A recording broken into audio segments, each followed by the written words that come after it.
Hey, it's Jacob Felipe here and I want to welcome you to my channel today, and today we're gonna talk about very important subject, and this subject is how to fix fighting and stop fighting in a relationship. Now, according to psychologists, there are roughly 10 reasons why relationships fail.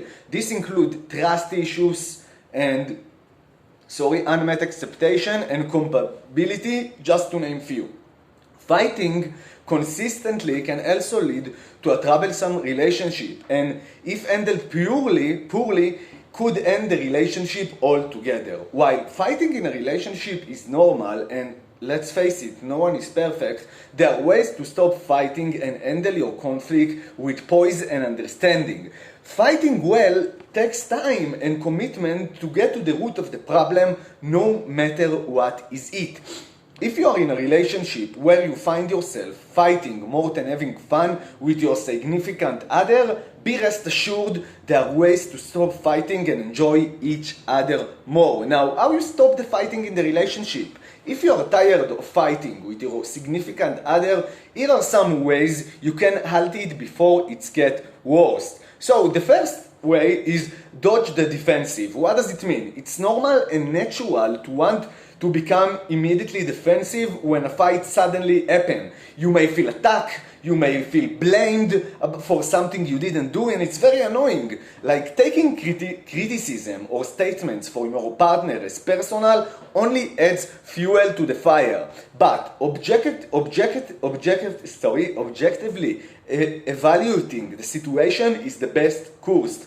Did you say or do something that causing hurt to them? If so, work to make it right. This could be apologizing or fixing what happened, or just asking what you can do better to make it right this time and the next time. Often it isn't about you as a person, but it's more about the situation, about what happened. Now, be receptive to what the other person has to say and internalize it, and asking the right questions if you need to. The second way is to step away from the situation to cool down. It's something that a lot of people missing. Often, during our fight, our thoughts and emotion becomes cloudy, irrational, and crazy. Fighting in this mindset causes more discourse, and as we typically say things we didn't really mean to say. If the argument becomes too heated, just step away for a while and regain your perspective. Allow your mind to cool down by taking a walk or spending some time alone. It doesn't matter. Usually you can approach the conflict with a renewed attitude once you clear your head. The third way is always fight or argue face to face. In our digital world, we can think before we text, giving us the opportunity to control the conversation, but not everyone reads text and tones the same way, and it's a major problem. And your partner could be taking what you say completely out of context and paving the way for more fighting, which is something you don't want. When people fight face to face, the body language is much more clear and it's easier to pick up on vocal tone. If an argument is especially complex or intense, long drawn out text messages are difficult to type out, and it's the best to discuss it in person. The fourth way is create boundaries for a fight. Fighting becomes out of hand when you attack the person's character instead of the problem. Okay? Swearing, yelling over each other, and avoiding the real problem can all mount, and the fight became an all-out war, and you want to avoid it. Sit down with your partner and discuss some boundaries for when you fight. For example, one person may speak first in a respectful tone with no yelling or name calling. These destructive behaviors redirect you from the issue needing the attention and create an unsafe space for each other to feel heard and accepted. The fifth way is remember why you're in the relationship. Okay? The honeymoon phase of your relationship might be waning, or maybe it's completely over, it doesn't mean it's a lost cause. Many people go on to have successful and deeply fulfilling relationship long after they have started to dating, or even after 10 years of marriage, okay? This could be because they remember why they are in the relationship and what they love about their partner. They realize their lives are much better with each other than without, okay?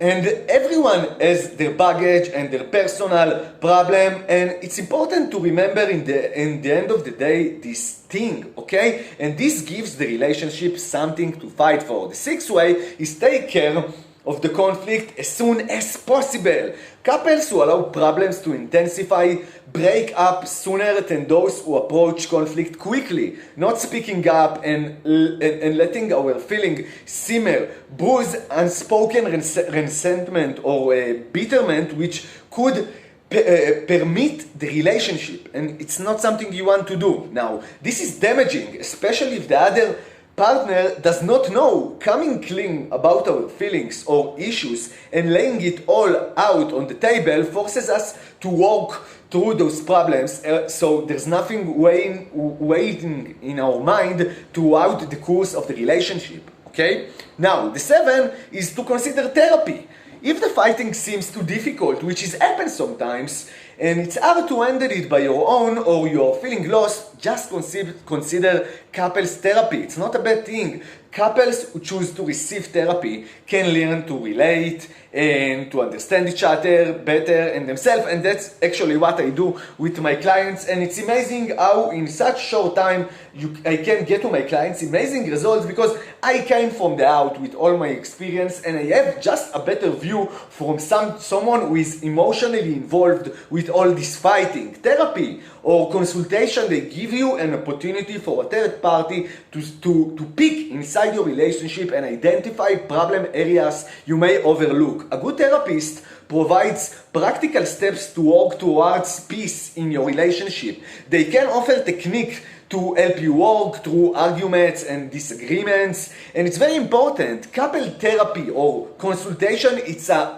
amazing outlet to express your thoughts. Just keep in mind that the consultation or therapy can go in both ways. While the therapist aims to provide you with constructive feedback, it doesn't work unless you both commit to saving the relationship. Now, the eighth way is to take some time apart. The stresses of our lives can trickle into our relationship. While it could be the things outside of your relationship causing you stress, it's true that the relationship itself is stressful as well.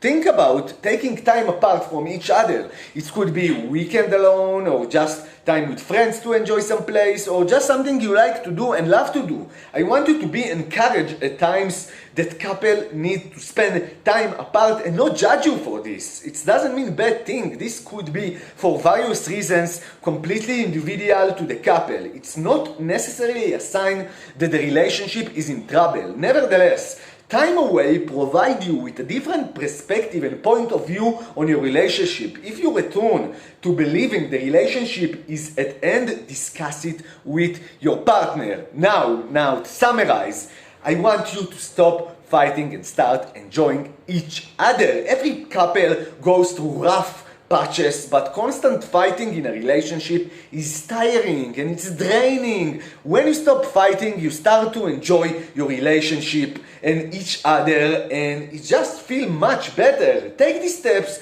to your next argument or fight and learn to solve the conflict in a healthy and productive way. That's it for today. If you like this content, please consider subscribing to my channel and go get your guide and unlockhisdesire.com. I want to give you guide as you watch my channel, and I really appreciate. This guide will teach you 20 shortcuts how to be more attractive woman. That's it. See you in the next video. I was Jacob Felipe. Bye for today.